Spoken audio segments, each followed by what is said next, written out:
Hello friends, আজ আমরা জানবো কম্পিউটার হ্যাং হলে আপনি কি করবেন। এরকম আমাদের সাথে অনেক সময় হয়েছে এবং হয়। আমরা নিজের উইন্ডোজ কম্পিউটারে কোনো ফাইল বা অ্যাপ বা সফটওয়্যার ওপেন করার পর সেই ফাইল বা সফটওয়্যারটি হ্যাং হয়ে যায় এবং তারপর আমরা কম্পিউটারে কিছুই করতে পারি না।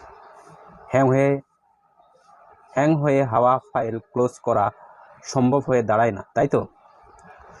কেন ফাইল, সফটওয়্যার বা প্রোগ্রাম ব্যবহার করার সময় যদি সেই প্রোগ্রাম হ্যাং হয়ে যায়, তাহলে আমরা টাস্ক ম্যানেজার ব্যবহার করে সেই প্রোগ্রাম অনেক সহজে ক্লোজ করে কম্পিউটারের হ্যাং হওয়া ঠিক করে নিতে পারি।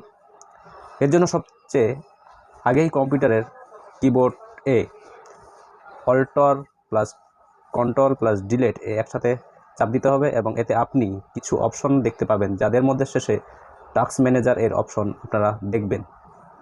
এখন দেরি না করে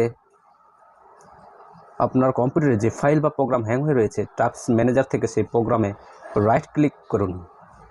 এখন প্রোগ্রামে রাইট ক্লিক করার পর আপনি কিছু অপশন দেখবেন, যাদের মধ্যে ইন টাস্ক অপশনে ক্লিক করতে হবে।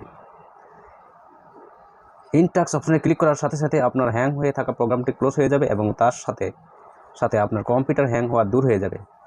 কম্পিউটার হ্যাং হলে টাস্ক ম্যানেজার ব্যবহার করে অনেক সহজে আপনারা যে কোনো হ্যাং হয়ে যাওয়া প্রোগ্রামকে ক্লোজ করে কম্পিউটারকে হ্যাং মুক্ত করতে পারবেন। ধন্যবাদ সবাইকে।